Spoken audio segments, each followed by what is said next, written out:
Bon matin. Bonjour, bonjour. Alors,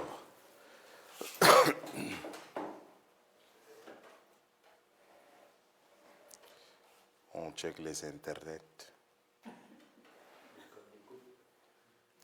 Les codes d'écoute. Avec le gars des vues.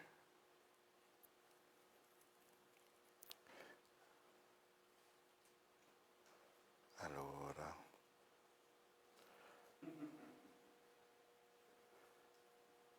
good. Au nom du Père et du Fils et du Saint-Esprit. Amen. Envoie, Seigneur, sur nous ton esprit, qu'il vienne illuminer nos cœurs, nos intelligences, qu'il nous conduise à la vérité tout entière, qu'il ouvre pour nous les portes de la sagesse, de la parole, de l'intelligence. Notre Père, qui es aux cieux, que ton nom soit sanctifié, que ton règne vienne, que ta volonté soit faite sur la terre comme au ciel. Donne-nous aujourd'hui notre pain de ce jour. Pardonne-nous nos offenses, nous pardonnons aussi à ceux qui nous ont offensés, et ne nous laisse pas entrer en tentation, mais délivre-nous du mal. Saint Joseph, priez pour nous. Saint Antoine, priez pour nous. Saint Thomas d'Aquin, priez pour nous.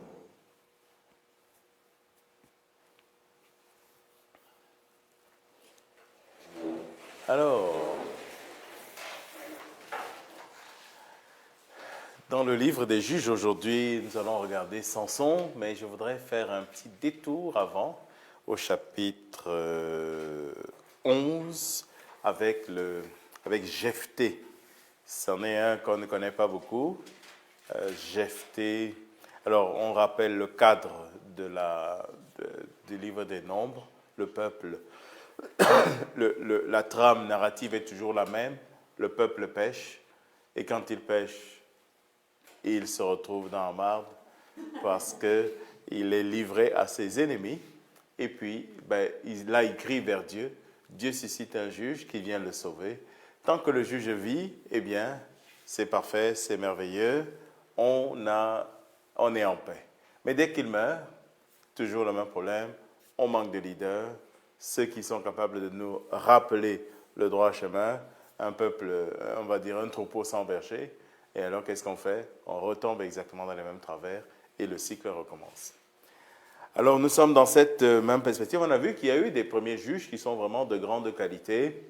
Et puis, avec Gédéon, on a à la fois quelqu'un qui est de très grande qualité, mais un homme extrêmement peureux, poltron même, qui a besoin d'être à chaque fois restauré dans la confiance. Et au terme, même si le peuple va vivre dans la paix pendant quelques années, eh bien, il y aura un petit problème parce que Gédéon va malheureusement, par quelques gestes, eh bien, tourner le peuple vers l'idolâtrie et ça va préparer la suite, ça va déjà préparer de son vivant même la chute. Puis évidemment, il y aura d'autres juges, mais je voudrais faire un petit encart sur Jephthé. Il y a un événement assez spécial dans la vie de Jephthé. Donc, Jephthé, c'est tout un personnage. Donc, il avait été, on va dire que c'était un bâtard qui a vécu et qui a été chassé de sa famille. Mais comme pour tous ces genres de personnes, il est parti vivre dans les forêts, de toutes sortes de rapines et toutes sortes d'affaires. Et alors, il s'est constitué un petit gang de rue pour pouvoir s'en sortir. Mais c'est de là qu'on va le chercher en disant, écoute, toi tu es un guerrier, viens nous sauver.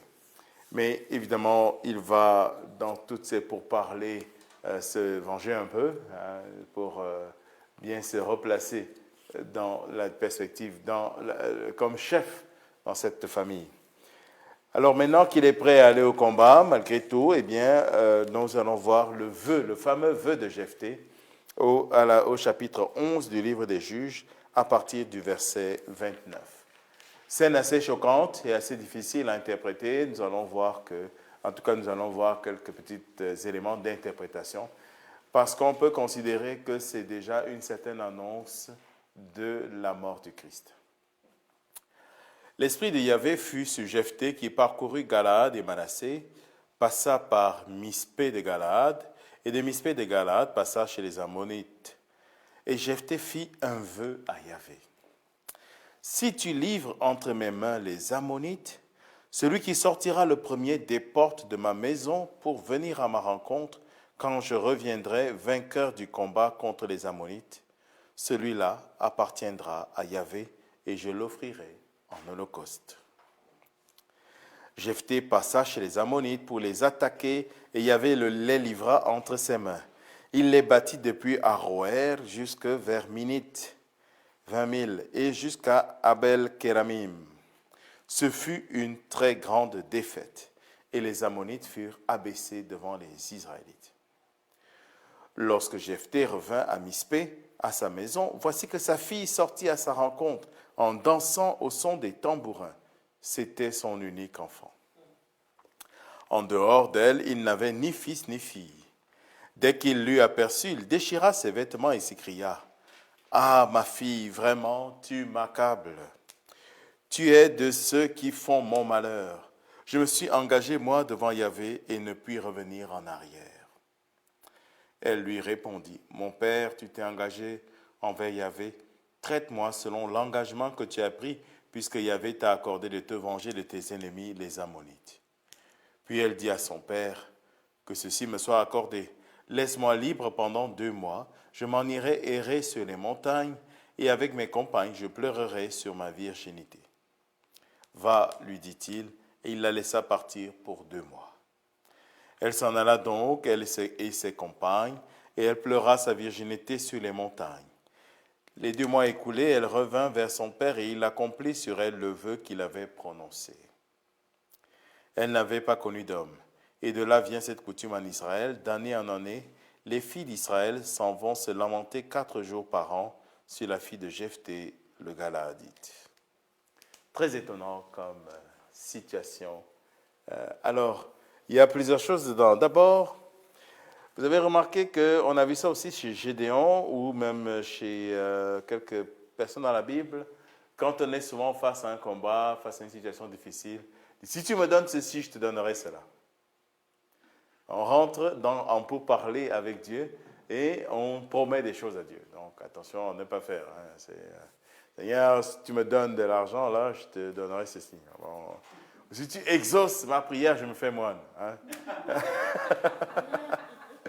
Voilà, si tu me fais telle charge, telle affaire. Donc, dans cette même dynamique, voilà, si tu livres entre mes mains les Ammonites, celui qui sortira le premier des portes de ma maison pour venir à ma rencontre, quand je reviendrai vainqueur du combat contre les Ammonites, celui-là appartiendra à Yahvé.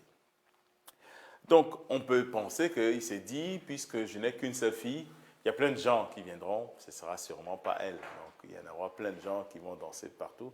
Mais évidemment, peut-être qu'elle a organisé et préparé la surprise et s'est dit, c'est moi qui dois aller en avant.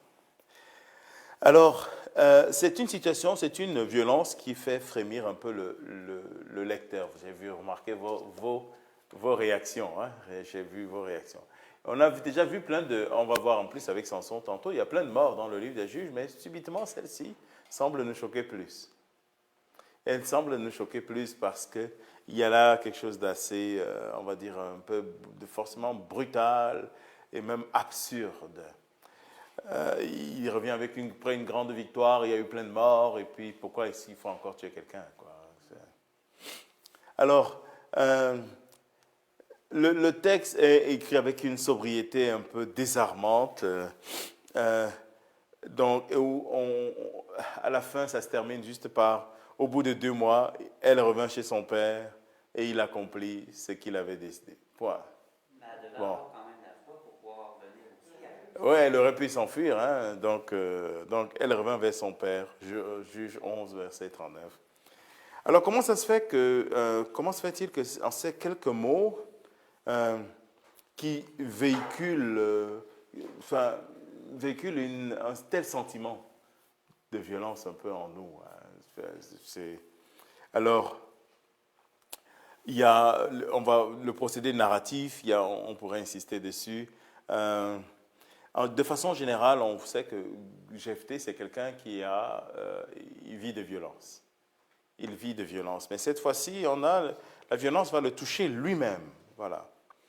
Il vit de cette violence, mais cette fois, ça vient toucher profondément son cœur. Il y a comme une tension qui est installée dans la lecture entre le père et la fille. Voilà. On sent subitement, elle apparaît, puis on sent subitement qu'il y a un lien profond entre les deux. Cet homme qui est un dur, qui est gang de rue, il était tatoué, musclé, fort, eh bien, face à sa fille, eh bien, il est pris d'une immense émotion. On est pris dans le suspense de qui va sortir le premier de cette maison. Et puis subitement, on voit sa fille qui apparaît. Et puis, donc, ça veut dire que c'est la première personne qui va sortir devra être sacrifiée. Donc, alors, le texte mentionne très rapidement la victoire, mais vous avez remarqué qu'on n'insiste plus du tout sur la victoire. On ne parle plus de la victoire. Tout s'est transformé en amertume. Donc, on dit juste qu'il y avait livré les Ammonites entre ses mains, point. Et puis maintenant, on passe dans le drame de la fille du héros. C'est son enfant unique.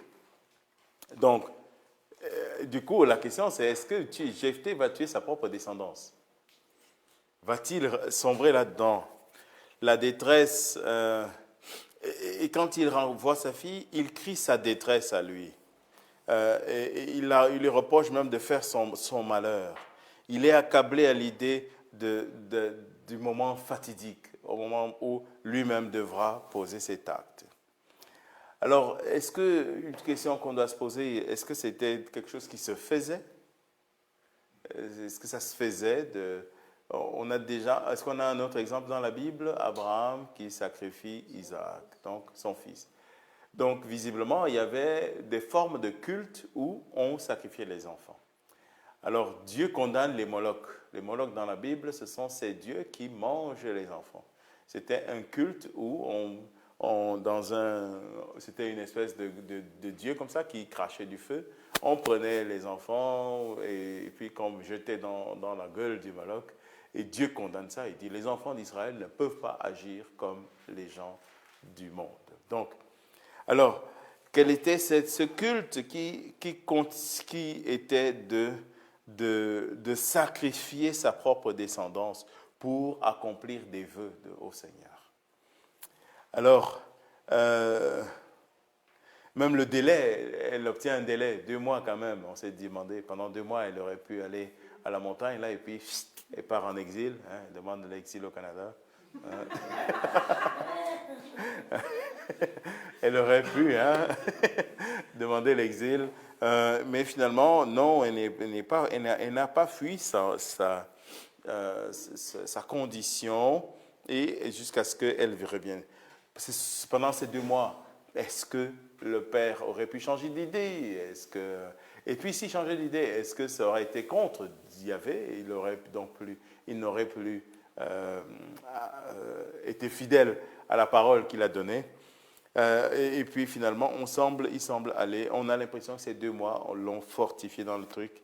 Il doit faire ce qu'il avait décidé de faire. Alors, du coup, il finit par sacrifier le sacrifice de la fille. Dans le texte, on dit il fit pour elle ce qu'il avait décidé. Donc en fait, il fait pour lui-même. Bon, alors, et ça semble être froid un peu. On ne raconte plus d'émotions. Voilà, ça semble être très froid. Oui.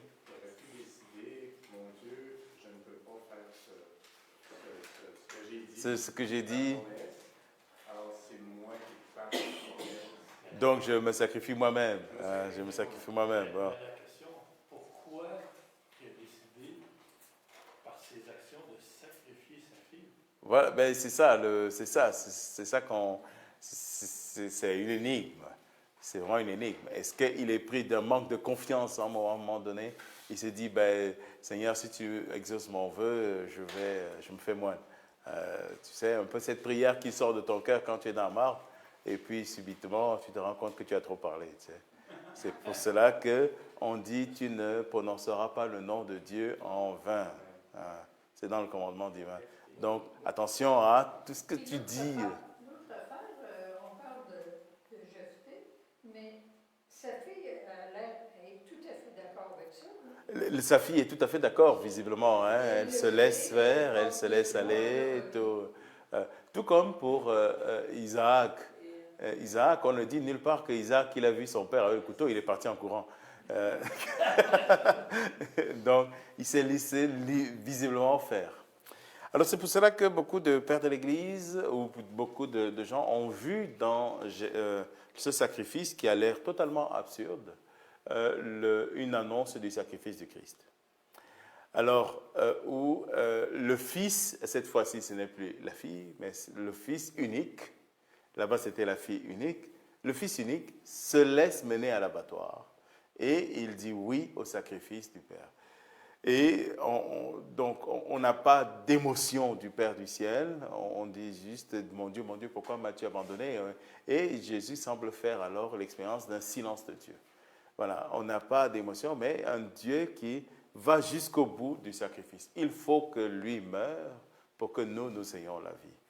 Pour qu'il y ait cette victoire qui soit célébrée, eh bien, il fallait qu'une soit sacrifiée, que ce soit elle. C'est dur. Mais c'est dur, ben oui. C'est pour son père, c'est pour cela que c'est le sacrifice du père.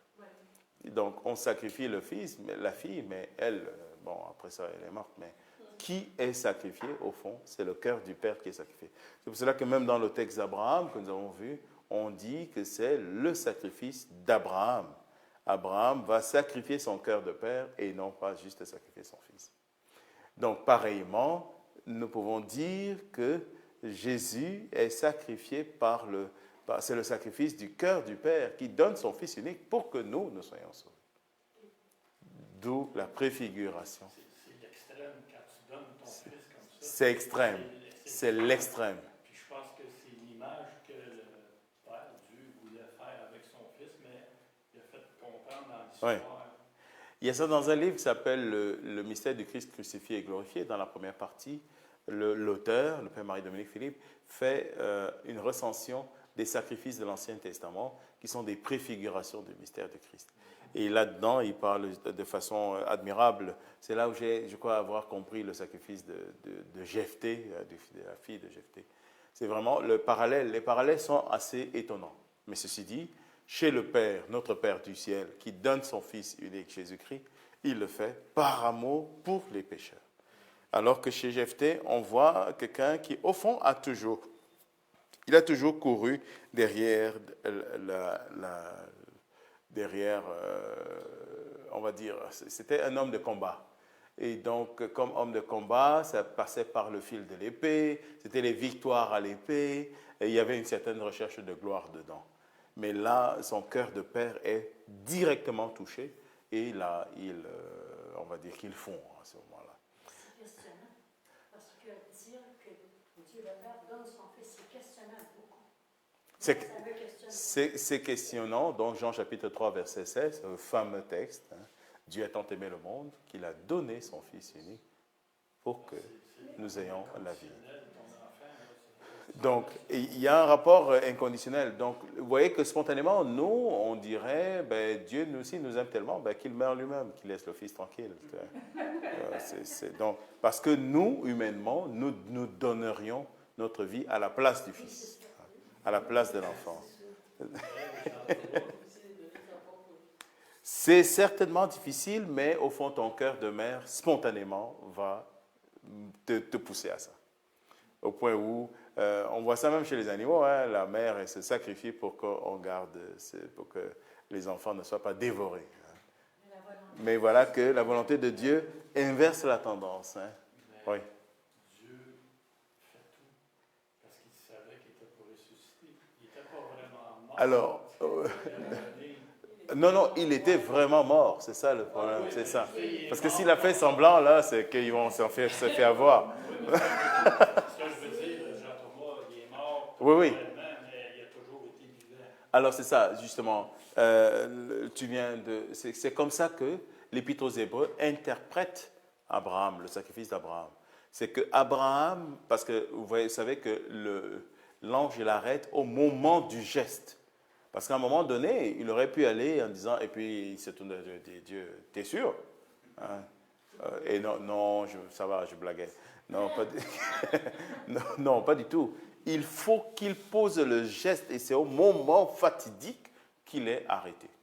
Donc, et pourquoi est-ce qu'il peut poser ce geste? L'Épître aux Hébreux dit c'est parce qu'il avait une confiance totale et absolue que ce Dieu qui a donné saura se débrouiller pour me redonner l'enfant. Puisque c'est lui qui m'avait promis que j'aurais une descendance nombreuse à partir de lui. Donc, ça veut dire qu'il était convaincu que de toutes les façons, l'enfant reviendrait vivant. Comment? C'est le problème de Dieu, c'est son problème. Donc, pareillement, il avait promis une descendance. Donc, si Dieu ne peut ni se tromper, c'est ça. Donc, ça veut dire que si Dieu ne peut ni se tromper, ni me tromper, ben là, ça veut dire qu'il saurait quoi faire avec cette affaire. Mais moi, je dois aller jusqu'au bout de l'acte que je dois poser. Et pour cela que je sois porteur d'une confiance totale et absolue en Dieu. Donc, pareillement, Dieu, évidemment, Jésus, il faut qu'il aille jusqu'au bout de l'acte qui nous sauve en mourant sur la croix. Et c'est de là que apparaît alors la résurrection. Donc, on voit que quand nous avons lu ce texte, il y a comme, ça se termine dans une impasse. Voilà, il y a comme, c'est le drame absolu. Une mort gratuite et inutile. Alors qu'il y a déjà eu beaucoup de morts, alors qu'on est en train de célébrer la victoire, il y a une mort gratuite et inutile. Alors que pour Jésus, la mort n'est pas gratuite et inutile. La mort, elle est déjà porteuse de la vie, puisque je suis la résurrection et la vie, dit le Seigneur. Et donc, du coup, il appelle déjà la résurrection.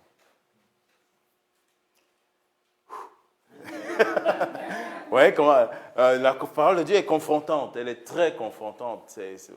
C'est des actes qui sont posés, qui nous choquent, mais il ne faut pas fuir cette parole. C'est comme j'écoutais un pasteur de Genève, un pasteur protestant, qui lisait Samson, par exemple. Il commençait par dire « Toute parole de Dieu est une bonne nouvelle. » Bonne nouvelle, mais il faut que tu brasses bien, pour que la bonne nouvelle arrive à sortir. Il a raison, il y a des paroles qui disent hey, mon Dieu, la bonne nouvelle. Oui, on ne la comprend pas. Et on peut comprendre alors du coup que, vous savez, le livre des juges apparaît très peu dans la liturgie. Donc, c'est ce que j'avais dit, il y a 4 fois dans le livre qu'il apparaît dans la liturgie. Et il apparaît, on a coupé ici, recoupé là-bas, tout ça là, et en semaine dans des fêtes spéciales. Voilà. Donc, vraiment pour nous épargner de nous casser la tête avec des situations de mort ou de conflits qui sont difficiles à expliquer. Bon, ça va jusque-là? Good. Bon, on va aller voir Samson. Samson. Alors, en voilà un personnage. Il y a beaucoup de films dessus, Samson et Dalila notamment. Donc, Samson, nous allons essayer de comprendre ce personnage. Ça va du chapitre 13 au chapitre 16. Toute une histoire. Donc, nous sommes dans la même dynamique. Israël fait ce qui est mal aux yeux de Yahvé. Il se retrouve dans une situation catastrophique. Et Dieu suscite un juge, Samson. Voilà que Samson, lui, on ne verra pas un moment où il va vraiment libérer Israël, puis Israël sera dans la paix. Ça va plutôt se terminer dans une impasse. Et c'est à partir de là qu'on rentre dans la fameuse impasse qui termine le livre des juges en queue de poisson. Hein, c'est la guerre civile. Et puis, ça va préparer le livre de Samuel qui, lui, on peut dire qu'il est le dernier des juges, mais qui prépare la royauté. Donc, Samson... Chapitre 13, on va lire quelques éléments ensemble. Nous commençons par l'annonce de la naissance de Samson. L'histoire commence avant sa naissance. C'est ça qui est intéressant pour nous.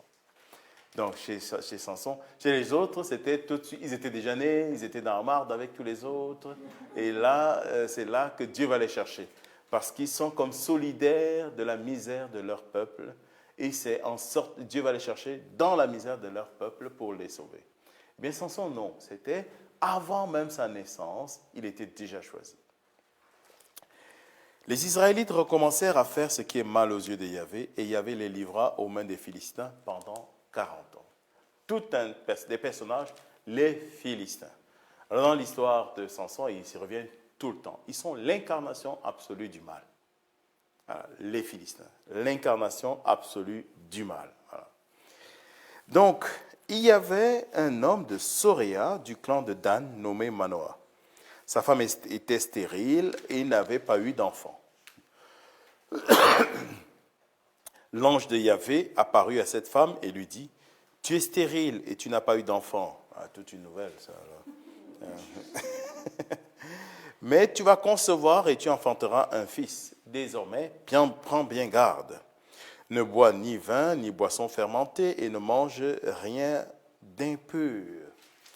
Car tu vas concevoir et tu enfanteras un fils. Alors, ça c'est maintenant très important, les éléments que nous allons lire là maintenant. Et tu enfanteras un fils. Le rasoir ne passera pas sur sa tête. Le rasoir ne passera pas sur sa tête, car l'enfant sera nazir, c'est-à-dire consacré, nazir de Dieu, dès le sein de sa mère. C'est lui qui commencera à sauver Israël de la main des Philistins. Alors vous avez remarqué qu'on a dit, il commencera. Donc, c'est étonnant, hein? Dieu a suscité des juges qui devaient sauver. Mais lui, il ne va faire que commencer. Donc, visiblement, dès le point de départ, on sait déjà que sa mission est limitée. Voilà. Il ne va pas sauver Israël, mais il va commencer le travail.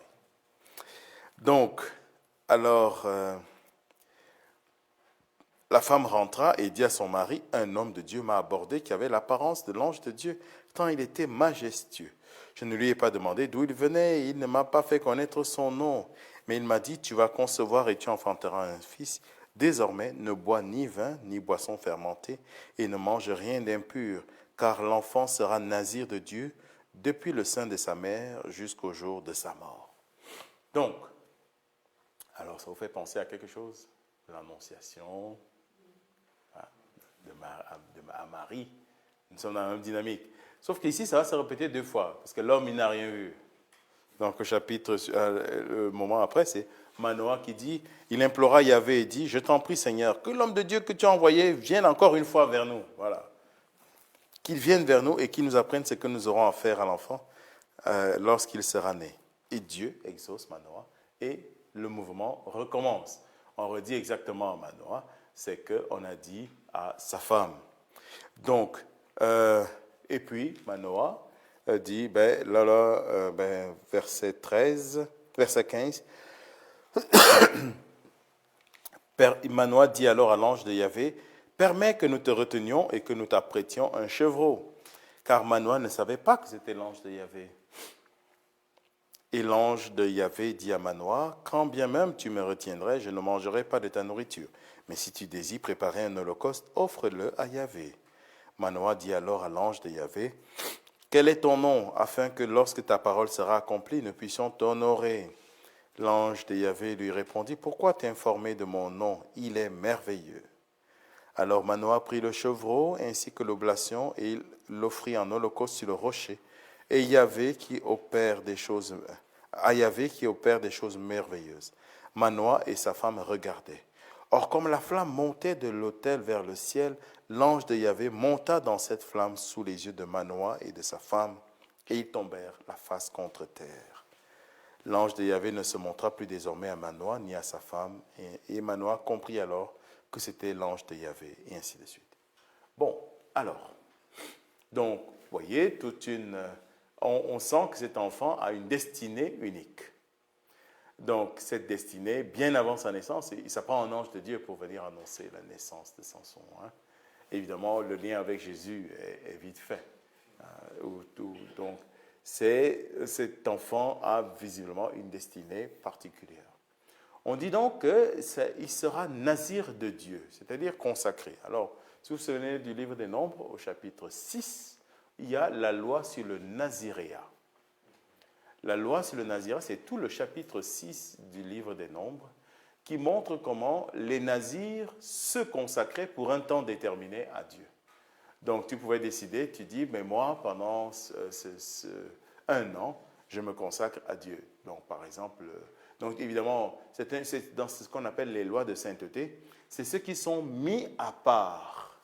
Voilà, c'est dans le début du livre des Nombres pour rappeler à Israël que, tout comme certains parmi vous se mettent à part pour se consacrer à moi, eh bien, toi, tu es un peuple qui est à part des autres peuples. Donc, ils avaient donc des règles particulières. Une des règles, c'est notamment les cheveux. On ne se coupe pas les cheveux. Hein, comme ça pousse. Et donc, il n'y a pas de coiffure, il n'y a pas de bigoudi, il n'y a pas... Donc, tout est pour Dieu. Donc, ça va jusque dans l'apparence physique. Évidemment, ils ne doivent pas toucher un mort parce qu'ils sont consacrés, ils ne doivent pas toucher. C'est des tas de choses, mais surtout, ils doivent vivre de façon conséquente à leur consécration. C'est donc des personnes qui sont consacrées à Dieu. Alors, ils sont appelés à une sainteté particulière. Donc, on peut donc dire que, et ça va être le grand problème de la vie de Samson. On dit que si on dessinait un Samson, ce serait moi, genre, mais avec des cheveux, un fortosaure. Mais on peut dire qu'il porte sa consécration sur sa tête. Il porte sa consécration sur sa tête. Ça se voit qu'il est consacré à Dieu sur sa tête. Donc, tout comme d'ailleurs on faisait l'onction sur la tête, lui, eh bien, par nature, la nature le consacre à Dieu et ça se voit sur sa tête.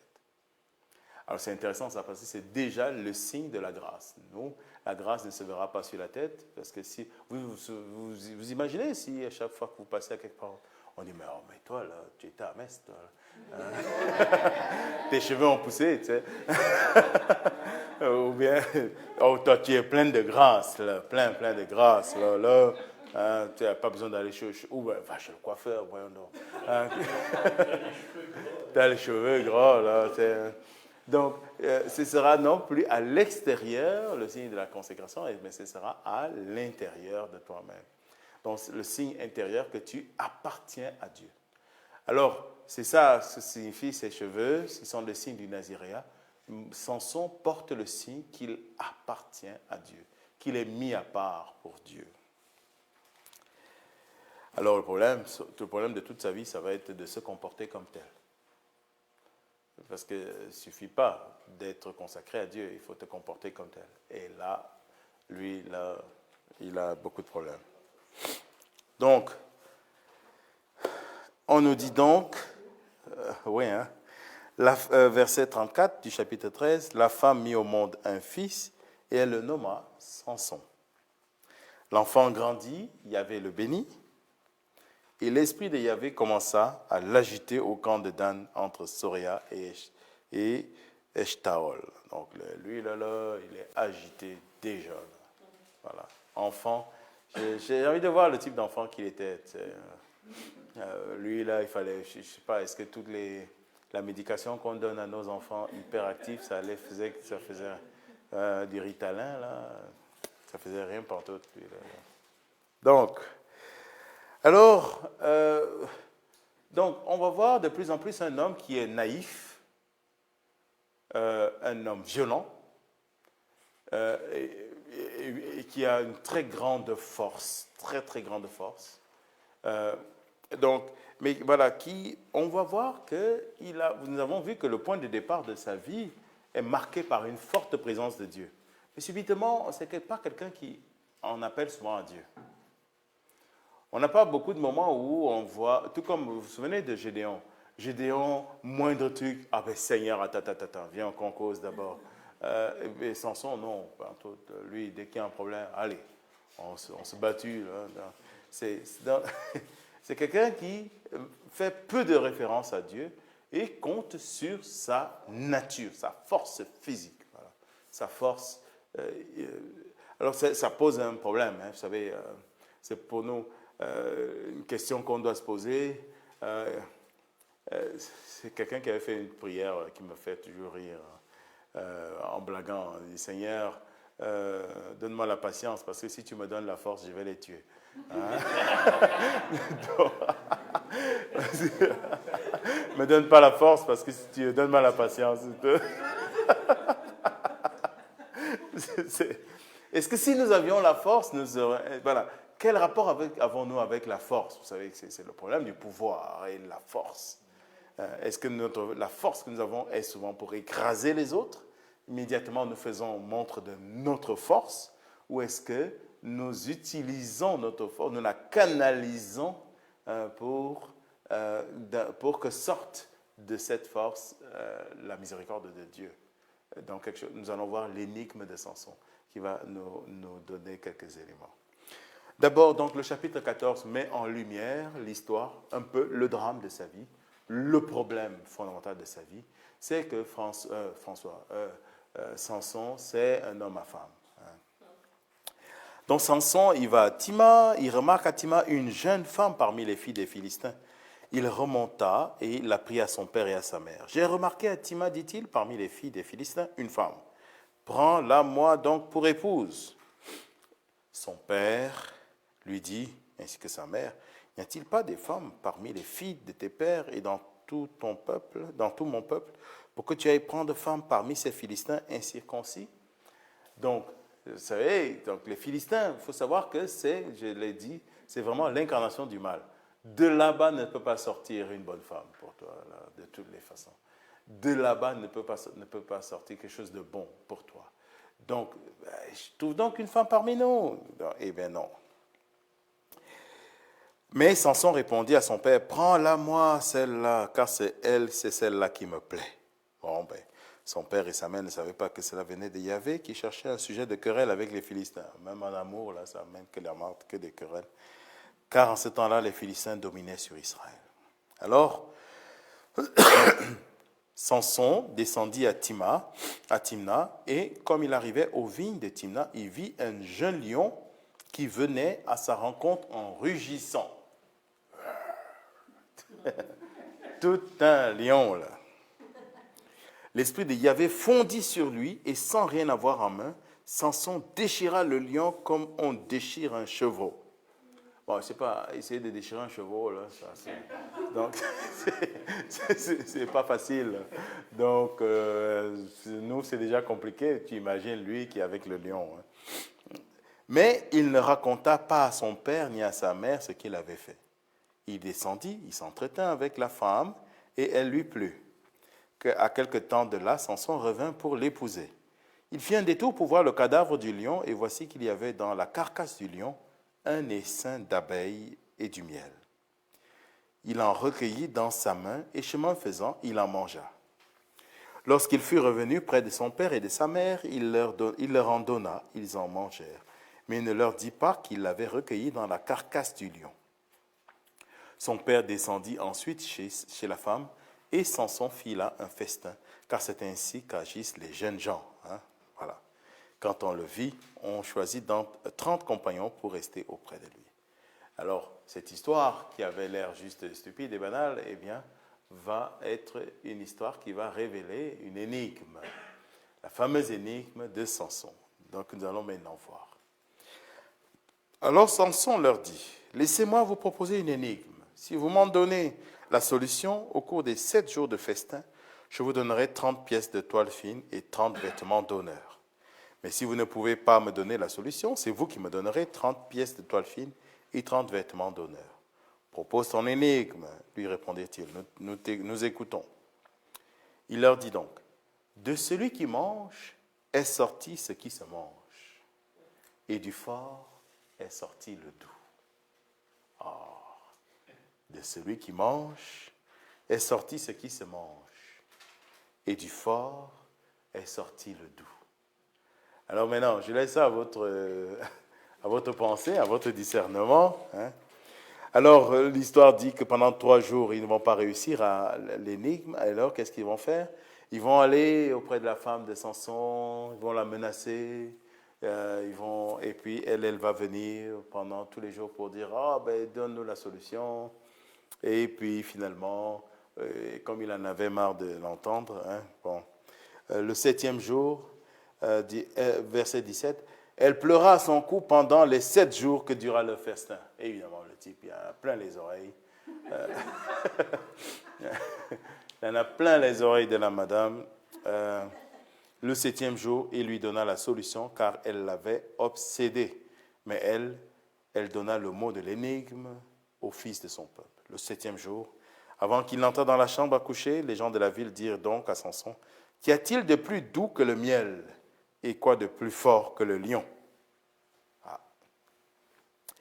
Il leur répliqua, « Si vous n'aviez pas labouré avec ma génisse, vous n'auriez pas deviné mon énigme. » Et là, lui, il est fâché, il part, il va aller puis tuer des gens pour chercher, parce que vous vous souvenez que il fallait avoir des manteaux et tout, il va aller, lui sait comment faire, ça se règle aux muscles. Voilà. Donc, l'énigme de Samson. Il y a là quelque chose de très intéressant. Alors, dans cette énigme. Donc, vous vous souvenez de l'énigme, c'est de celui qui mange est sorti ce qui se mange. Alors, qui mange, c'est le lion. Et qu'est-ce qui se mange? C'est le miel. De celui qui mange est sorti ce qui se mange. Et du fort est sorti le doux. Le fort, c'est le lion. La douceur, c'est le miel. Voilà. En Afrique, au Cameroun, on dit que l'amour, c'est le miel. L'amour, c'est le miel. Donc, alors, cette énigme, bon, déjà, on voit un type naïf, oui, ça prenait... Il est assez facile, malgré sa force, on sait où appuyer. Si tu appuies sur l'affectif, eh bien, c'est toujours le même paradoxe. Les gens très forts sont faibles émotionnellement, voilà, affectivement. On appuie sur l'affectif, la madame pleure, là, 7 jours dans ses oreilles, et finit par lui dire. Et évidemment, on dit qu'il ne fallait pas dire le secret à la femme. Voilà, c'est ça, voilà, tout est su. Mais alors, cette force, qui est la condition même de Samson, c'est est-ce que du fort peut sortir le doux? Voilà. Est-ce que de sa condition peut sortir de la bonté? Il faut savoir qu'on dit ici un essaim d'abeilles. Bon, c'est traduit essaim, mais on peut dire, il faut penser une communauté de douceur, parce que évidemment, ce n'est pas une abeille toute seule qui fait son affaire. Ça prend un essaim d'abeilles. Donc, une forte communauté d'abeilles qui va donner du miel. Et le tout en sortant du lion qui est la force. Alors évidemment, ça parle déjà de Jésus lui-même. Et donc, vous vous souvenez de Jésus, on dit qu'il est le lion de Juda. Le lion de Juda. C'est lui qui lui, va crucifier. Vous savez, les mains signifient la force.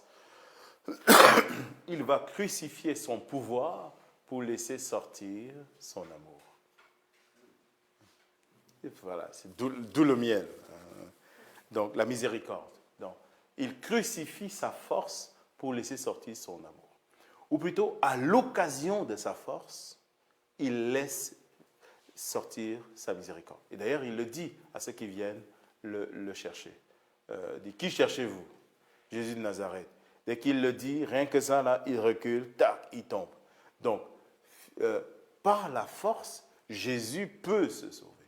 Mais il ne convient pas, selon sa sagesse, de nous sauver par sa force, puisque ce n'est pas comme ça qu'il laisserait voir l'amour de Dieu, la douceur de l'amour de Dieu.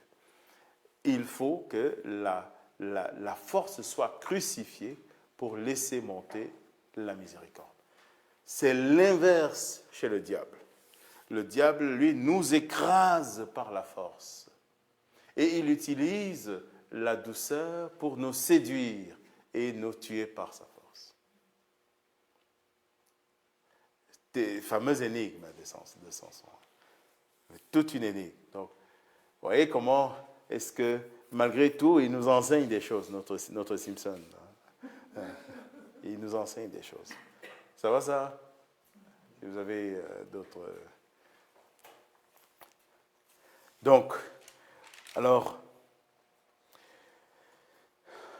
Donc, en plus, ça se termine un peu en catastrophe, son affaire, là. C'est que comme il va se venger, il va tuer des gens pour aller chercher des manteaux et tout, on va prendre sa femme, on va la donner à un autre, au garçon d'honneur. Et il va venir se venger encore. Donc, on va rentrer dans le cycle terrible de la vengeance. Donc, parce que lui, c'est un batailleur, hein, et ça va être le défi constant de sa vie. C'est vraiment, on a du mal à voir comment est-ce que de sa vie sort un peu de douceur. Et donc, il n'y a pas de douceur qui sorte de sa vie. Alors, il n'y a qu'une surpuissance constante qui l'enchaîne dans l'effet terrible de la vengeance. Vous me faites une grâce, allez, moi je tue 40 personnes chez vous, ou 50 personnes. Vous me faites une autre grâce, je tue 1000 personnes. Lui, il tue par milliers. Je ne sais pas comment il faisait, mais... Non, c'est à ne pas répéter, évidemment. Bon. Il aura une idée assez curieuse dans le chapitre 13. Il va attraper des animaux, là,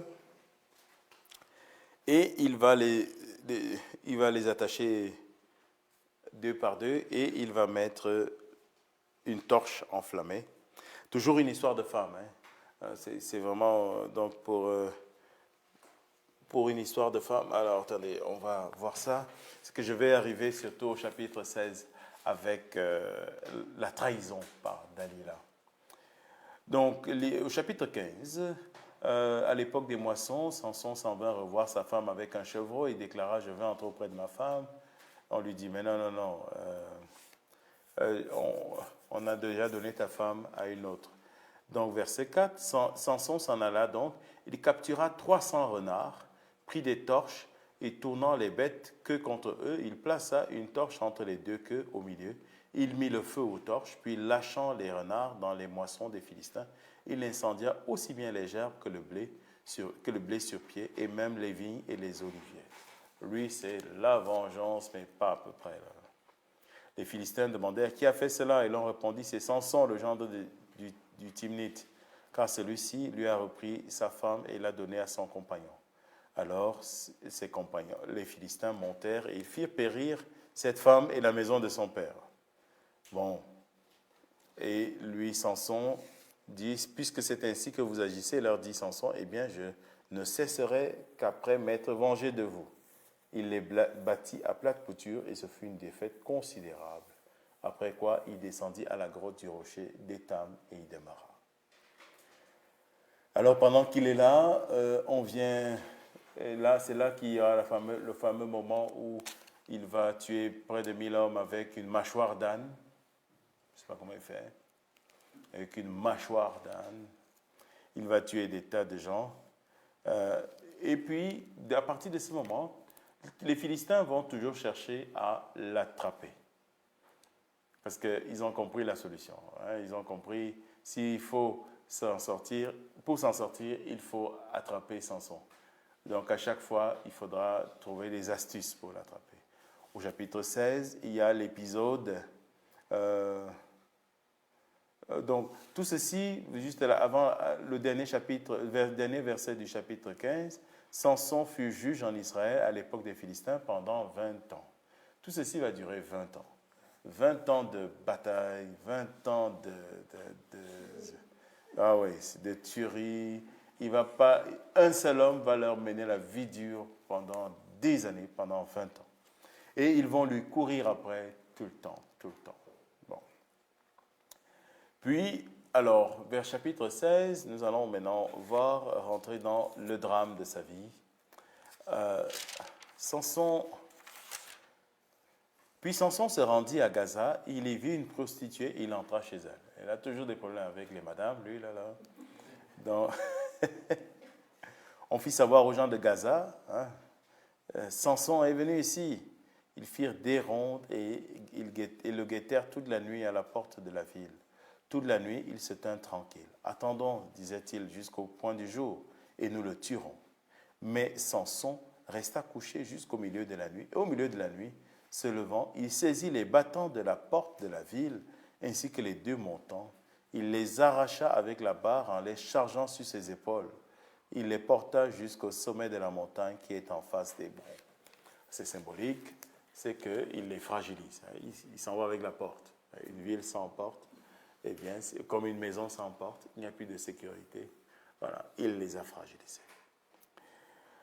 Alors, si vous avez remarqué, chaque fois qu'il y a des embrouilles, il y a toujours une femme derrière. Vous avez remarqué ça? Ah, ben, lui, c'est un homme, ça c'est sûr.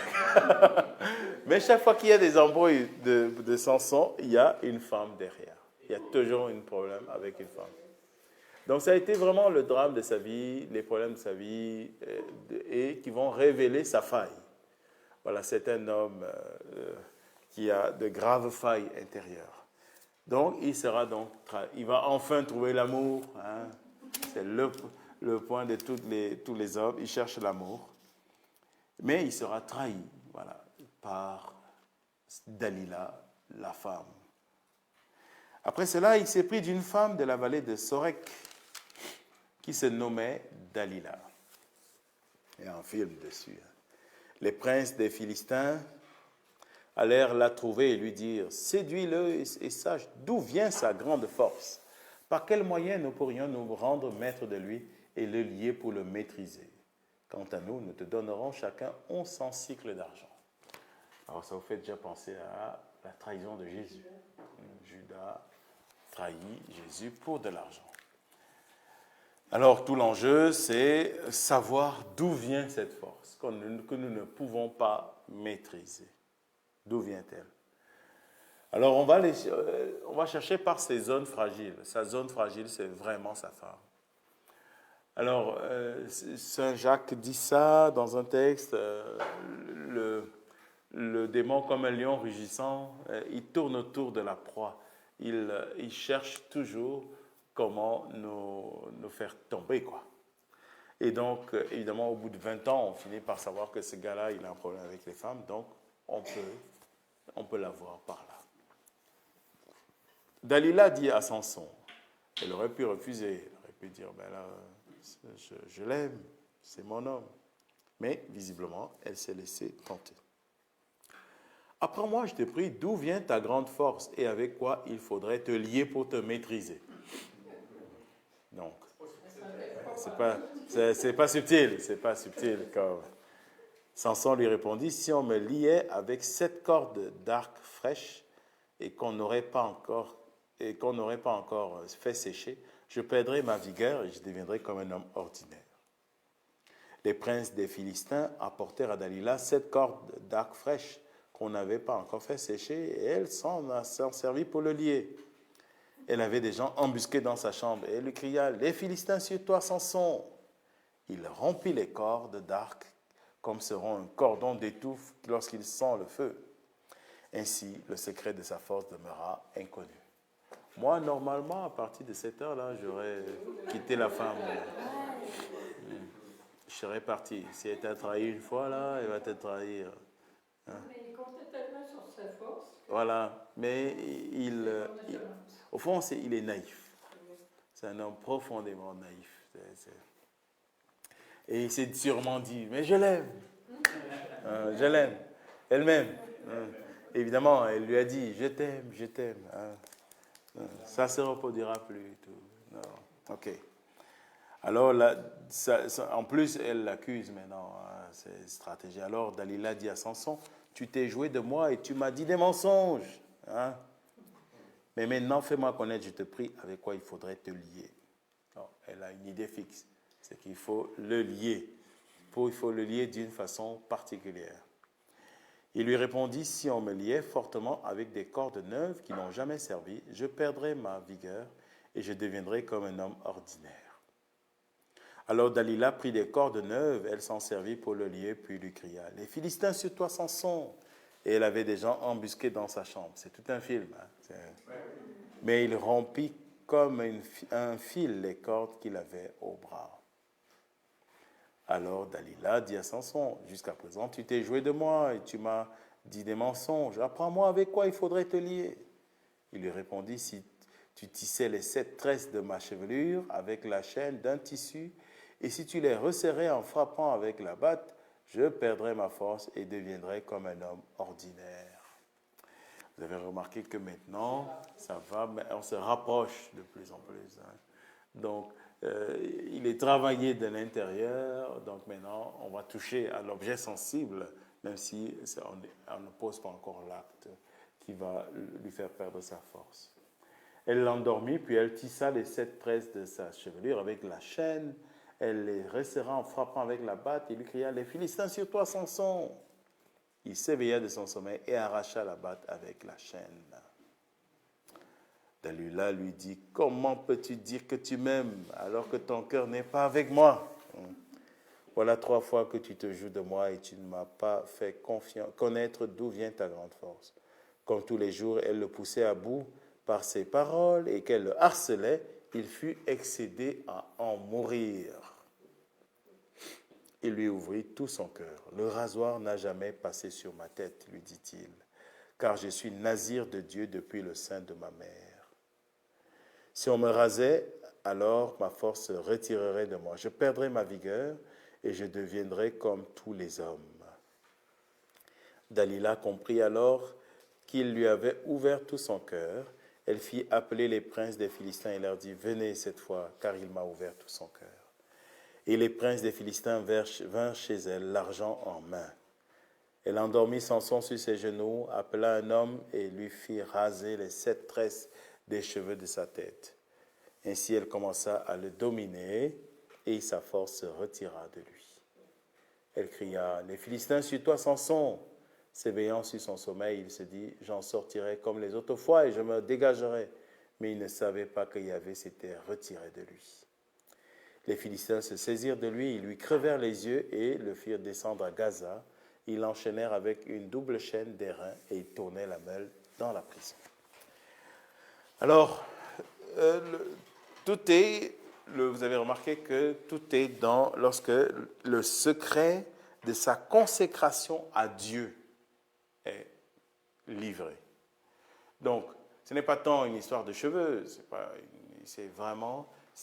il a livré le secret qui le lie à Dieu. Donc, et vous vous souvenez que c'est comme ça que le démon va jouer avec Ève et Adam. Mais alors, Dieu n'a pas dit qu'il fallait faire ça. Mais non, attends, je vais t'expliquer. Et là, elle livre le secret. Donc, c'est toujours d'ouvrir ton cœur à celui qui n'est pas capable de recevoir. Donc, il a ouvert son cœur à quelqu'un qu'il pensait aimer, bien sûr. Il y a de l'amour, évidemment. C'est toujours la grande intention, l'amour. Mais il a livré son cœur à quelqu'un qui allait le livrer. Alors qu'il y avait déjà eu des tentatives avant, donc tout ceci aurait dû l'allumer. Normalement, c'est tout un naïf total, voilà, il n'y a que de la force, mais il y a une émotion très faible. Au bout de plusieurs jours, on dit, c'est toujours à en mourir. Il est accablé à en mourir. Il avait plein les oreilles de la madame. Donc, plein les oreilles de la madame, ça l'épuisait, donc il a fini par livrer son secret. Donc du coup, voilà, il perd sa force lorsque le secret de Dieu est livré. Alors c'est très intéressant ça pour nous. C'est-à-dire, quels sont ces secrets que Dieu met dans ton cœur et qui te rendent fort? Vous savez que ceux qui ont été dans l'armée, ils savent ça, hein, c'est toujours... tant que tu portes un secret qui te motive, je vois ça chez des gens qui se battent par exemple pour... le but c'est de revenir, retrouver leurs enfants, leur famille, leur épouse, eh bien ça les motive. Pourquoi? Parce que justement ils mettent ça, leurs photos dans leur portefeuille et ils savent pour qui ils se battent. Mais dès qu'il n'y a plus de sens, alors... Dès que ce qui est le secret qui les rend forts est livré, eh bien, ils perdent toute leur force. Alors, si c'est vrai au point de vue humain, c'est aussi vrai au point de vue spirituel.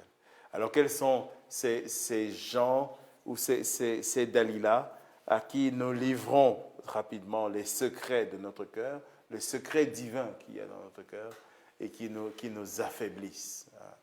Quels sont ces gens qui nous affaiblissent? Comme je dis souvent, tout le monde n'est pas capable de t'entendre. Tout le monde n'est pas capable de recevoir les secrets de ta vie. Donc, à qui parles-tu? Est-ce que c'est quelqu'un dont le secret, avec qui tu entretiens un secret qui te rend fort, ou est-ce que c'est quelqu'un qui t'affaiblit, qui prend ton secret et marche dessus finalement? Donc, alors que c'était un secret qui le rendait fort, d'autres jouent sur tout ce qui nous fragilise justement, sur ce qui nous rend faibles. Voilà. C'est une relation toxique. On parle ici d'une relation toxique. On voit quelqu'un, cette Dalila, là, évidemment, il n'y a jamais eu de question d'amour de quelconque vis-à-vis de Samson. Très rapidement, l'argent a pris le dessus. Et d'ailleurs, on peut imaginer comment est-ce que ces princes des Philistins arrivent avec le sac d'argent qui fait clic, clic, clic, clic, clic, clic. Voilà. Ils ont acheté son âme. Elle a vendu son âme pour le secret de Samson. L'amour est aveugle. Bah oui. Et donc, la sanction est terrible. Donc, il se fait crever les yeux. Ça se termine un peu en queue de poisson, à l'image de la vie de Samson. Donc, évidemment, ils ont juste oublié une chose, c'est que les cheveux repoussent, évidemment. Ça repousse. Et donc, la force revient. Elle est revenue. Dans le déroulement de l'histoire, après, oui, oui. Oui. On dirait que les cheveux ont poussé en l'espace d'une semaine. Ça dépend de ce que tu manges. Hein? Les cheveux ont poussé en l'espace d'une semaine. Hein? Voilà, en tout cas, c'est ça. On nous dit, verset 22, « Cependant, après qu'elle eut été rasée, la chevelure se mit à repousser. » Donc, normalement, ouais, c'est ça. Hein? Si tu rases, là, le lendemain, 1 millimètre, ça pousse. À chaque jour, ça pousse un peu plus. Quoi, il mettait du poivre et tout. Ou c'est le shampoing. Il y en a que ça pousse plus vite que d'autres. Moi, ça pousse pas bien. Et donc, on nous dit que Samson, voilà, les princes des Philistins vont offrir un grand sacrifice justement pour se réjouir de Samson, de la captivité de Samson. Ils font une grande réjouissance. Donc, et là, Samson, faites venir Samson pour qu'il nous amuse. On fit donc venir Samson de la prison et il fit des jeux devant eux, puis on le plaça entre deux colonnes. Donc, on sait comment ça va se terminer. Samson va pousser les deux colonnes qui tiennent et il va tuer plus de gens par sa mort, puisque lui-même va mourir avec, que de son vivant. Alors, ça finit de façon assez dramatique. Voilà, cette force a fini par le tuer lui-même. Il est devenu sa propre victime. Histoire très étonnante, très étonnante, très bizarre, très bizarre. Mais en tout cas, je pose la question, comme je posais tantôt, la question de la force. Une force brute, parfois sans sagesse, parfois sans discernement. Cette force brute, y a-t-il de la force sans sagesse? C'est le problème, par exemple, de tous les politiques, par exemple. Vous savez que nous leur déléguons notre force. C'est le contrat social que nous avons. Le contrat social, qui a écrit le contrat social, c'est un penseur français qui a écrit le contrat social. Dans le contrat social, si tout le monde se venge et utilise la force, ça s'appelle l'anarchie. Donc, la force, elle est socialement canalisée par la police, les forces armées. Et puis, l'usage de tout ça est encadré par la loi et tout ça sous l'ordre des politiques. Donc, et lorsque nos politiques se retrouvent donc investis d'une grande force, voilà, ça peut poser de grands problèmes. On a déjà vu ça. Jean-Jacques Rousseau. Voilà, Jean-Jacques Rousseau qui a écrit le contrat social. Donc, on a déjà vu ça. Lorsque, par exemple, quelqu'un est juste comme toi et moi, puis subitement, il est nommé chef de quelque chose. On voit ça chez les prêtres, par exemple. Du jour au lendemain, il devient évêque. Et le type qui était vraiment très bon, là, très très gentil, devient un tyran. Bon, j'ai pris l'exemple des prêtres parce que c'est facile. Vous savez que les deux bandits qui ont été crucifiés avec Jésus, c'était des prêtres. Non, non. Mais subitement, il devient un tyran. J'ai pris l'exemple des prêtres. Mais on a fait cette expérience aussi avec des officiers dans l'armée américaine, avec la fameuse prison de Abu Ghraib à Bagdad. Donc, c'était des prisonniers qu'on a arrêtés, qui étaient soi-disant des terroristes, soi-disant, parce qu'il fallait en plus le prouver. Et voilà qu'ils étaient livrés à ces officiers qui étaient tous mariés, ils allaient à l'église, ils étaient tous... on a filtré les profils. Donc, des gens de bonne qualité humaine. Et voilà que quand ils se retrouvent face à des gens vulnérables, ils leur font sentir qu'ils ont du pouvoir sur eux. Vous voyez, la force, elle est toujours difficile à vivre et à canaliser. Ça nous pose un véritable problème. C'est facile de critiquer Donald Trump. Mais est-ce que si subitement, avec un background qui est peut-être le mien, je me retrouve là, porteur de la même force, est-ce que je ne vais pas trop le faire sentir aux autres? Ça pose. Alors c'est pour cela que la force doit s'accompagner de sagesse. Si Dieu ne faisait que usage de la force, de sa force, sans but, sans objectif, sans sagesse, eh bien, ce serait un Dieu qui nous écrase. Il y a une certaine vision religieuse qui voit Dieu que par sa force. Et donc, on voit ça souvent chez les fondamentalistes musulmans. Leur seul truc, c'est d'ailleurs, on tue au nom de Dieu. Voilà, c'est Allah Akbar, on tue au nom de Dieu. Ce n'est plus un Dieu qui... Il n'y a pas de vision, il n'y a pas de sagesse là-dedans. On est dans la pure force. Alors, de la force peut-il sortir du miel, hein, c'est de la douceur de Dieu.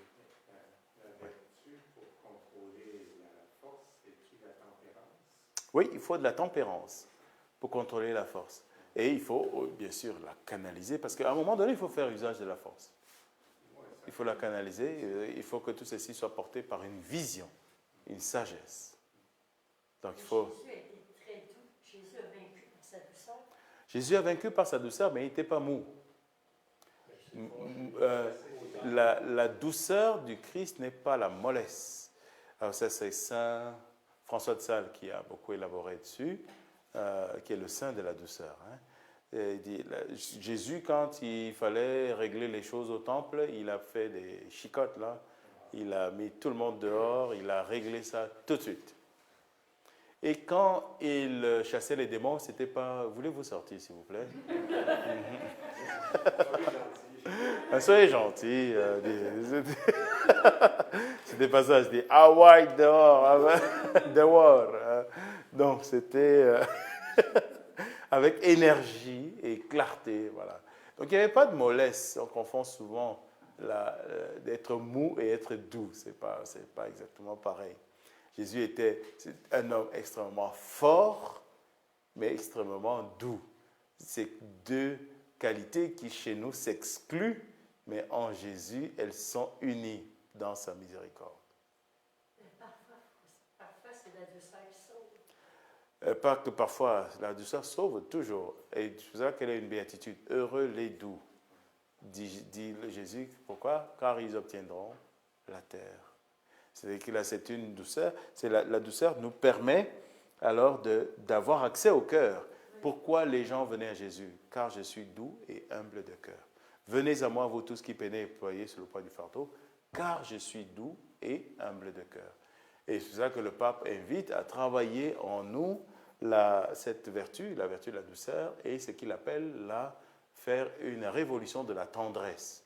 Dans un monde agressif, il nous faut travailler la tendresse. Si on est tous des camions, si on est fins comme les camions des Samson, là, ça ne marcherait pas.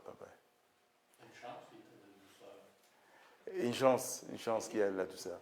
Mais vous avez remarqué, alors oui, c'est ça, autre chose, vous avez remarqué, comme je l'ai dit, qu'il y a peu de références à Dieu. On voit quelqu'un qui... Est-ce que vous voyez Samson prier souvent? Mais c'est une double durée de ses parents qui auraient dû rester sans enfant plutôt que d'avoir un enfant. Un enfant qui est agité de même, là? Qui meurt de façon tragique comme ça. Bonne question. Est-ce que c'était pas mieux qu'il ne naisse pas finalement? Non, certainement pas. Je ne pense pas qu'il y a une erreur là-dedans. Mais en tout cas, Dieu, parce que d'une certaine manière, il a commencé à libérer son peuple. Mais on a juste dit qu'il a commencé, qu'il commencerait à libérer son peuple. Mais ce n'était pas un leader politique. On n'a pas vu quelqu'un qui rassemblait des gens autour de lui, qui exhortait le peuple. Non, on n'a pas vu ça. On a vu un solitaire absolu. Oui.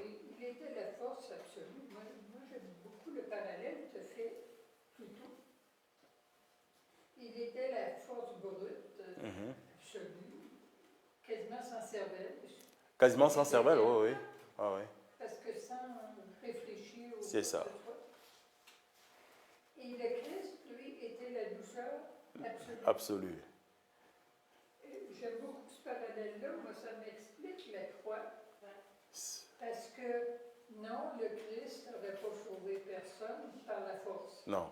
Et pourtant, il l'avait. Il nous a sauvés par la douceur. Il les sauve par la douceur, par l'amour, par même la miséricorde. Parce qu'elle demandait pardon, c'est ça. Et c'était une très grande puissance. Et c'est pour cela que la croix reste pour nous le signe, le symbole qui va, de toute éternité va toujours attirer les regards. Parce que c'est le lieu où le monde se sent attiré et aimé.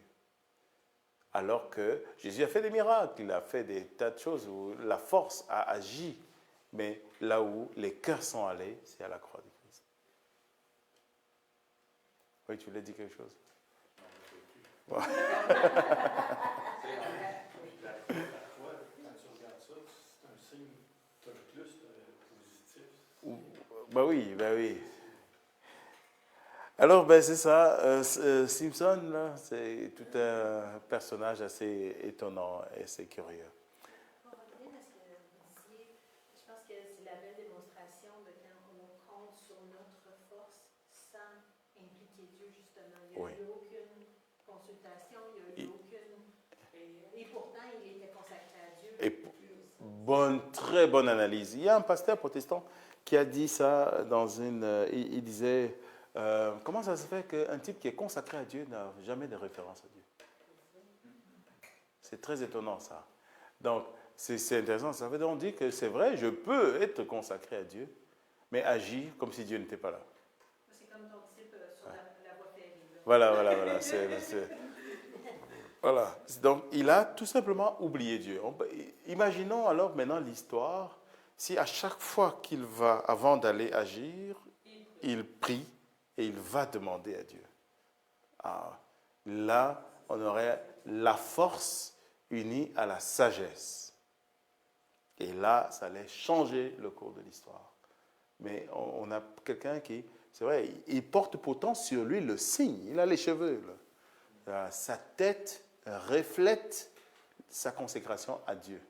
Mais son cœur n'est pas toujours à Dieu. Il vivait avec ça. Donc, vas-y, oui. C'est comme, on va dire, des mauvais prêtres Oui. qui consacrent l'hostie Et il n'y croit pas. Mais le fait qu'il soit prêtre, c'est quand même la transformation. Il y a, oui. L'acte qu'il pose révèle la puissance de Dieu en action. Mais pour cela, il faut que leur cœur, pour que ça porte du fruit dans leur propre vie, il faut que leur cœur soit ouvert. Et pour cela que nous avons nous-mêmes, lorsque nous célébrons la messe, un tas de prières où nous disons, Seigneur, ce qu'on célèbre pour les autres là, s'il te plaît, pense à nous. Donc, on fait cette prière. Par exemple, avant la communion, Seigneur Jésus-Christ, Fils du Dieu vivant, selon la volonté du Père avec la puissance du Saint-Esprit, tu as donné par ta mort la vie au monde. Que ton corps et ton sang me délivrent de mes péchés et de tout mal. Fais que je demeure fidèle à tes commandements et que jamais je ne sois séparé de toi. Donc, je prie pour que maintenant, là, ce que je vais aller donner aux autres, s'il te plaît, Seigneur, que ça commence d'abord à ce que ça me serve aussi. Ouais. On le ressent? Ah oui, tu es pogné par un choc électrique? Oui. Moi, je fais le lien avec l'Eucharistie. Oui. Quand tu, à un moment donné, qui dit qui regarde vers lui Resplendira. sans ombre, ni Trop trouble beau de visage. visage. Fait que tu peux avoir la force, tu peux avoir la sagesse, là. Mais si tu, pas regardé vers Dieu, tu ne resplendis pas. Voilà, c'est ça. C'est très intéressant. C'est bien, merci d'avoir dit ça. Il porte les traces de sa consécration à Dieu, mais il ne resplendit pas de Dieu. C'est très étonnant. Très, très étonnant. Donc, Moi, je pense aussi que quand on a les traces extérieures, on ne les a pas à l'intérieur, c'est ça. C'est exactement ça. Donc, de porter les traces je peux donc avoir une religiosité extérieure, mais pas de consécration intérieure. Alors, on ne le juge pas, notre cher Samson. Dieu s'en est servi. Dieu s'en est servi. C'est pour cela qu'il est quand même un des juges d'Israël. Mais on sent de graves failles dans cette personnalité. Personnalité consacrée à Dieu dès le point de départ, mais si peu référente à Dieu. J'ai aussi un problème avec le mot juge là. Oui. Un autre mot juge, c'est vraiment Oui, on en a parlé dès le point de départ. Le mot est mal choisi pour caractériser ces personnalités. On va dire que c'est plus des leaders, des chefs, pas des dictateurs, non. Même si à quelques-uns en avaient les attitudes, mais on pense plutôt des gens qui étaient comme ouais, c'est ça, des leaders, des influenceurs, porteurs d'une mission de libération, des libérateurs. Bon. Alors, juste avant de finir, donc nous avons parlé de quelques juges. On a au début un peu rapidement de Ehud, on a parlé de Gédéon, avant ça Barak et Déborah, et Jephthé, Simson, Jephthé et Samson. Alors, nous voyons donc d'abord quelques éléments de contexte. Si vous regardez l'histoire de l'Église, on peut dire que Dieu conduit son peuple dans le rapport entre ténèbres et lumière. Ténèbres et lumière. Quand le peuple de Dieu se trouve dans les ténèbres profondes, Dieu suscite toujours des gens de lumière pour le conduire. Alors, c'est vrai, pas simplement des grands leaders, comme un pape ou un truc comme ça là, mais de leaders spirituels, selon la crise que l'Église vit. Alors, je prends un exemple. Lorsqu'il y a eu la réforme protestante, vous savez que la réforme protestante, c'était il y a à peu près 500 ans, un peu plus de 500 ans. On a célébré la réforme protestante il y a à peu près 3-4 ans. Donc, eh bien, c'était une grave crise qui a suscité le protestantisme, grave crise dans l'Église, grave crise de la papauté et du leadership. Eh bien, il y a eu deux types de réformes. Il y a eu la réforme protestante, mais du côté catholique, on appelle ça la réformation. Donc, et là, elle s'est faite sur plusieurs ordres. D'abord, institutionnel, le concile de Trente, mais qui a aussi suscité des pasteurs qui ont vraiment pris le leadership de l'Église. Saint Charles Borromée, par exemple. Saint Charles, qui était archevêque de Milan. On va dire que c'était un homme du système, puisque Saint Charles était le neveu du pape. Quand tu étais le neveu du pape, tu devenais cardinal. Mais un homme d'une grande qualité, une grande sainteté, une grande stature pastorale. Ça, c'était du point de vue de l'institution. Il va réformer son diocèse, ouvrir les séminaires, fermer des institutions qui ne marchaient pas, organiser les paroisses et ainsi de suite. Donc, il va vraiment organiser la vie de l'Église. Ça, c'est du côté institutionnel. Mais ça ne suffit pas. Ce n'est pas parce que tu prépares ton char de l'extérieur et la carrosserie que ça y est, le moteur fonctionne. Donc qu'est-ce qu'il fallait faire? Il fallait que le moteur fonctionne. Donc, la réforme est aussi venue par l'esprit, donc notamment par la vie religieuse. Il y a eu la réforme du Carmel avec Sainte Thérèse d'Avila, Saint Jean de la Croix. Il y a eu les réformes, c'est à ce moment-là que les congrégations missionnaires vont apparaître, donc, et des grands leaders spirituels vont apparaître. Vous voyez comment, face à la réforme protestante, la réformation catholique va être à la fois structurelle et spirituelle. On peut dire la même chose, par exemple, revenons à l'histoire récente. Il a fallu un pape Jean-Paul II. Après, vous savez que l'Église a vraiment droppé solide, pardon pour l'expression, est tombée très très bas après le Concile Vatican II. Le Concile Vatican II, nous en subissons encore les conséquences aujourd'hui du désenchantement qu'il y a eu face aux fausses réformes qu'on avait promises, plutôt que des mauvaises interprétations ont promises. Et donc, les gens ont quitté l'Église en masse. Mais, alors, ça fait partie des choses qui ont, par exemple, on a quand même eu de grands leaders, le pape Paul VI, qui est le saint pape Paul VI, quand même, qui, face au progressisme, soi-disant, du monde, il a fallu garder la doctrine de l'Église. Mais c'était aussi un homme qui était profondément angoissé parce que face au changement du monde et son impuissance, eh bien, le pape, il s'est comme laissé aller parce qu'il ne savait pas comment changer tout ça. On a eu le bref pape Jean-Paul Ier, mais surtout Jean-Paul II. Voilà. Jean-Paul II, le curé du monde. Hein. Jean-Paul II, face aux difficultés avec les structures, il est devenu le curé du monde. Il a créé de grands mouvements dans l'Église qui font vivre l'Église aujourd'hui. Donc, une grande figure de pasteur, une très grande figure de pasteur des temps modernes, le pape Jean-Paul II. Mais il ne suffisait pas d'avoir le pape Jean-Paul II, il fallait une mère Teresa. Exactement dans les mêmes circonstances ou dans la même dynamique. Une mère Teresa qui a rappelé vous savez que chez les sœurs de mère Teresa, il y a la croix et puis il y a toujours « j'ai soif » à côté de la croix. Mère Teresa a entendu le cri de soif du Christ et elle s'est dit « les milliards de pauvres qu'a suscité notre monde sont juste perdus. Il faut les amener à Jésus. » Et dans un combat spirituel très profond, qui était son combat de foi, vous savez que toute sa vie, elle va au point d'avoir comme des espèces de doutes. Est-ce que Dieu est là? Est-ce que Dieu m'accompagne? Eh bien, elle va entendre le cri de soif et amener tous ces pauvres à Dieu. Donc, j'ai pris l'exemple, bien sûr, de Mère Teresa, mais on peut voir aussi, par exemple, frère Roger de Thésée. Oui, c'est ça, frère Roger de Thésée, le mouvement de Thésée, qui était un mouvement œcuménique, le tout dans la prière, alors que l'Église est profondément divisée. Voilà des gens qui ont uni par la prière le cri de l'Église. Donc, vous voyez comment est-ce que Dieu va susciter à chaque fois des leaders pour son peuple.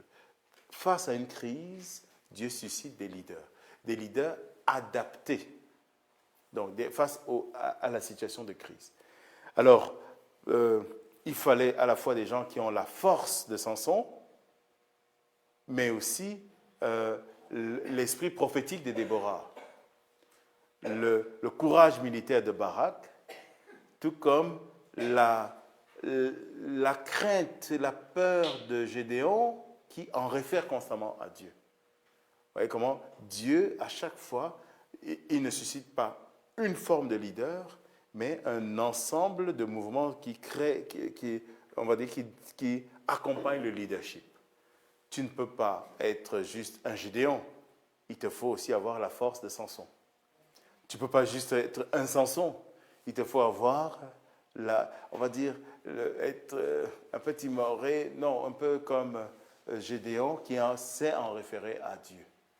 Tu dois avoir le courage de Déborah et Barak, et ainsi de suite. Donc, ce n'est pas juste c'est un ensemble d'éléments qui créent le leadership.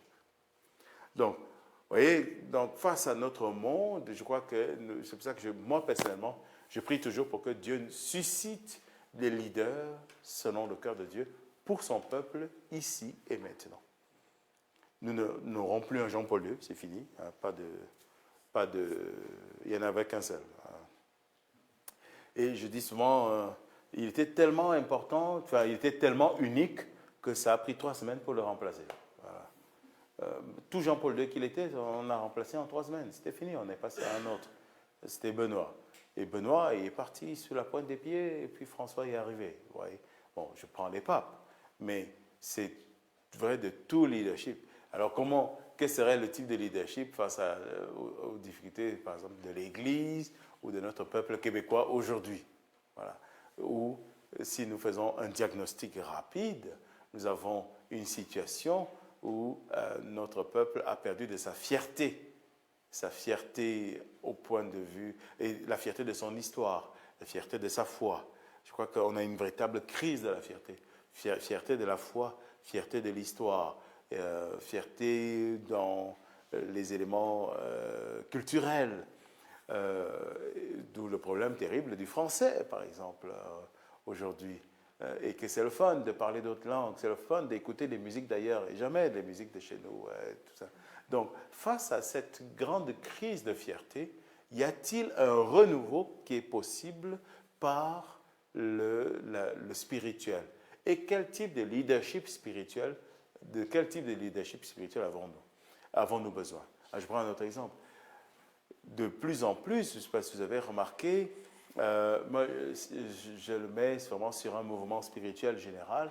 Ça s'est vu le mercredi décembre. Le mercredi décembre, notamment en France, il y a eu les églises n'ont jamais été aussi bondées de jeunes. Tout comme chez nous, ici, on a vu, j'ai jamais vu plein de gens comme ça à la messe du mercredi décembre. Personnellement, j'ai jamais vu ça. Donc, beaucoup de gens c'était bon pour la quête. Mais. Ouais, non. Oui. J'ai l'impression qu'il faut avoir une révolution du souffle de l'esprit. C'est ça. Alors, mais maintenant, toute ma question, c'est, j'en parlais avec des confrères, notre Église est-elle capable de répondre à cette soif de Dieu qu'il y a de retour? Quand aujourd'hui à la messe, on a 2 jeunes là qui sont totalement perdus, qui arrivent à la messe. Est-ce que nous sommes capables de les recevoir? Déjà, c'était bien qu'ils trouvent une église ouverte. Juste ça. En plus, qu'on soit capable de les accueillir. Est-ce que notre structure église est capable d'être une réponse à ces gens? Ou est-ce qu'ils vont frapper? On va dire, c'est fermé. Ou est-ce que, du coup, ils vont aller ailleurs, comme toujours. Dès que tu crées du vide, dès qu'il y a du vide, ben, ils vont aller le remplir là où c'était ouvert. Les instruire de leur innocence, des choses. Et on va leur apprendre n'importe quoi. Jean-Paul II était d'une force, il n'est pas remplacé encore. La force de Jean-Paul II, tout ce qu'il a. Parce que le but n'est pas de remplacer Jean-Paul II. Le but, c'est... Mais Jean Amol, qui sont à 50 ans en descendant, c'est Jean-Paul II. Oui, nous sommes de la génération de Jean-Paul II. Nous, on a connu notre pape Jean-Paul II. Jean-Paul II était déjà mort quand je suis devenu prêtre. Je me souviens du lapsus que j'ai fait à ma première messe. On prie pour le pape. J'ai dit Jean-Paul II. On n'est pas habitué au changement. C'est ça, on s'habitue à des choses qu'on aime, on l'adopte, puis tu sais, quand ça arrive une rupture, ben, c'est difficile. Ouais. Ben, l'être humain est comme ça aussi. Ouais. Mais c'est un bon point de voir ce qui va arriver pour ces jeunes-là qui reviennent. C'est ça. Qu'est-ce qui va arriver pour ces jeunes qui reviennent? Est-ce que nous serons capables de les accueillir? Est-ce que nous serons capables de les orienter? Ou est-ce que nous sommes trop pris par les problèmes de nos fabriques, de nos églises, des problèmes d'argent? Ça se passe collectivement. Ça doit se faire collectivement dans une communauté, mais aussi avec des leaders qui ont travaillé, qui conduisent le peuple de Dieu. J'ai un ami dimanche à Toronto, quand on échangeait à paix, puis il t'a dit, là, c'est assez, là, vous envoyez la main, mais allez voir les gens, puis présentez-vous, dites votre nom. C'est ça. Quand c'est ça, quand c'est pas souvent, quand on dit donnez-vous la paix, on dit ok. C'est ça. D'accord. Ces jeunes-là qui viennent, on les connaît, il faut qu'ils nous connaissent, il faut qu'ils...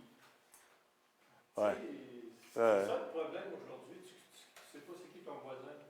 Mais je dirais que justement, comme le couple de Père Jean-Thomas, tous les mardis le soir, mais j'étais dans la première batch en guillemets, là je vais me faire baptiser, mais vraiment on a créé des liens. Fait que, tu sais, il y a beaucoup de jeunes justement de tous les âges, on est dans 20 ans à peu près, mais c'est le fun parce qu'on est tous autour d'une table, on partage un bon repas, on discute, il n'y a pas d'appréhension, il n'y a pas de mauvaise question, c'est vraiment fun. Autant que je fais partie comme la deuxième batch, on pourrait dire comme un petit peu comme soutien, mais c'est agréable, puis justement il y a beaucoup de monde qui cherche. Fait que justement, quand c'est bien structuré, c'est pas envahissant, il n'y a rien de menaçant, tu es là, puis là, tu commences à développer, à apprendre, à découvrir la vie, parce qu'il y en a qui cherchent littéralement, fait que savoir la base, mais justement, c'est comme, moi quand je viens de me faire baptiser, mais ça a pris un an avant que j'aille des démarches, à un moment donné, boum, je reçois un appel, c'est comme, bon ben, il y a l'église Saint-Antoine qui organise ça, mais c'est pas partout comme ça, mais quand c'est structuré, mais ça nous permet de nous développer. Voilà.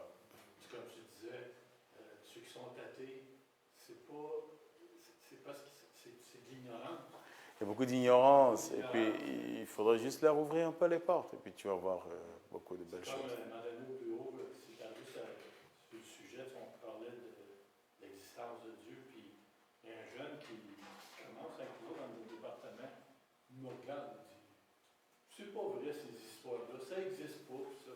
Là, je le regarde, je dis tu as décidé de dire que ça n'existe pas, tu as vérifié ça. Tu as vérifié que ça n'existe pas, puis tu peux confirmer que ça n'existe pas. Ah, Et là, il a été comme. Tu peux pas, regarde, tu t'affirmes sur des choses que c'est gratuit. c'est gratuit, bien sûr. Oui, tu voulais dire quelque chose? Oui. Ça, c'est se faire servir de la force pour faire goûter au miel. Ah, C'est une vraie expérience que j'ai vécue. oui. Moi, toutes mes familles, c'était toutes des gens très pieux. J'ai élevé mes enfants dans la foi, on a eu des épreuves, mon fils est décédé, on a tous vécu ça. Je déménage chez mon fils l'an passé. On a tous les deux la Bible de Jérusalem. Lionel et moi, on a 30 ans de différence, une 3 générations, c'est loin. Un soir, il connaît beaucoup la Bible, l'Ancien Testament, il en lit beaucoup, je pense qu'il en connaît pas plus que moi. Un soir, on est là tous les deux, il commence à me parler d'un thème. Il y a une barrière, tu sais, la table est coupée en deux. Lui et Saint-Paul, moi je suis l'autre, on a tous les deux notre Bible. Ça a fini qu'on était en train de se chicaner pour le même passage. Oh, Les ben. gens qui ont de la misère à comprendre, ils sont tellement embarqués dans tout ce qui a été dit. Le propos, le prophète travaille sur le propos. Sur nos jeunes, ils sont influencés par tout ça n'existe pas, tu as raison. Ça ne prouve rien, ils se battaient tout le temps. C'est ça les gens d'aujourd'hui. Ouais. Tu sais, quand tu lis un livre, là, moi je me souviens quand ma première journée à l'Université du CAM, il y a un directeur qui est venu, puis il nous a dit quand vous allez faire votre bac, vous allez consulter plein de documents. Ces documents-là, il y a beaucoup de gens qui ont fait des thèses, des sites, mais selon leur façon de voir les choses. L'être humain, on est tous pareils, mais différents. Mais c'est comme exemple, tu vas avoir 5 ou 10 médecins qui vont faire la même formation, puis il n'y en a pas un qui va faire un diagnostic pareil sur, tu sais. Ouais. On a tous notre façon de percevoir les choses, puis de lire un texte. Ça va être interprété différemment parce que l'éducation a été différente pour ces individus. Bien sûr. Bon, alors en tout cas, ça m'ouvre une question sur notre prochaine recherche. Donc, on va s'arrêter là avec le livre des juges, qui, comme on l'avait dit, hein, si tu cherches dans le livre des juges de grandes questions morales, des choses pour changer ta vie, ben là, c'est pas vraiment le livre qu'il faut. Hein. Mais nous avons vu des personnages qui, à bien des égards, nous ressemblent beaucoup. Nous avons vu comment le Seigneur les a conduits, comment le Seigneur les a appelés. On a vu leur grandeur, mais aussi leur petitesse. Hein. C'est les shortcomings, hein, les petits coins, les petites affaires qu'il y a dans leur vie. Mais c'est comme ça que Dieu les a conduits. Puisque nous nous approchons de Pâques et que nous allons vivre le drame du Christ à la croix, j'aimerais aborder de façon biblique la question terrible de la souffrance. Et nous allons voir un personnage dans la Bible qui incarne pour nous la souffrance. Vous connaissez déjà qui? C'est Job. Nous irons donc visiter le livre de Job, on se cherche une Job. Donc nous irons visiter le livre de Job avec cette question, y a-t-il un sens à la souffrance? Et puisque nous allons vivre le grand drame de la croix, et que nous voyons autour de nous la question terrible de la souffrance, qui est souvent gratuite, stupide, et autour de nous, auquel nous n'avons pas de solution par rapport à ça. Et nous avons vécu chacun des drames.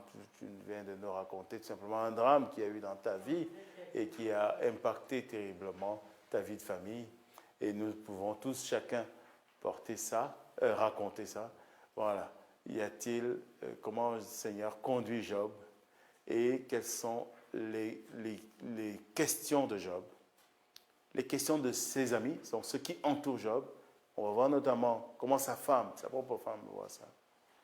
Et puis, comment le Christ, lui, est la réponse à la question de la souffrance. Donc, je ne suis pas sûr que je vais vous donner des réponses, mais nous allons juste essayer de contempler ce que Dieu en dit. Tout un programme, hein? Une belle aventure. Toute une réflexion. OK, bon, on va s'arrêter là. Merci beaucoup d'avoir pris le temps.